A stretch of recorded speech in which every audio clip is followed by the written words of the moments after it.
ഓം ശ്രീ ഗുരുഭ്യോ നമ. 2020 ഏപ്രിൽ മാസം. ഒരു ബ്രഹ്മചാരിക്ക് 2000 പേർ പങ്കെടുക്കുന്ന ഒരു ആധ്യാത്മിക പരിപാടി നടത്താൻ ആഗ്രഹം. അദ്ദേഹം അമ്മയെ സമീപിച്ചു, അനുവാദം ചോദിച്ചു. അത് കേട്ട ഉടനെ അമ്മ പറഞ്ഞു, വേണ്ട മോനെ, പരിപാടി ഒന്നും നടത്തണ്ട. അമ്മ പോലും ഇപ്പോൾ ഒരു പരിപാടിയും വേണ്ടെന്ന് വെച്ചിരിക്കുക.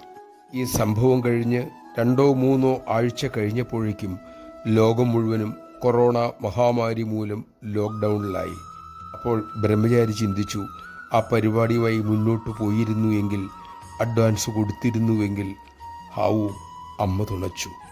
നമഃശിവായ. മനസ്സിൽ പോലും തിരിച്ചൊരു ചോദ്യം പോലും ഉയർത്താതെ സദ്ഗുരുവിനെ അനുസരിക്കണം. കാരണം അവർ ത്രികാലജ്ഞാനികളാണ്. നമുക്കും ലോകത്തിനും നന്മയ്ക്കുള്ള കാര്യങ്ങളെ അവർ പറയൂ. അമ്മ പറയുന്നത് ചോദ്യം ചെയ്യാതെ അനുസരിക്കാൻ സാധിക്കുന്നതാണ് നമ്മുടെ ഏറ്റവും നല്ല സാധന. അതിനായി അമ്മ തന്നെ നമ്മെ അനുഗ്രഹിക്കട്ടെ.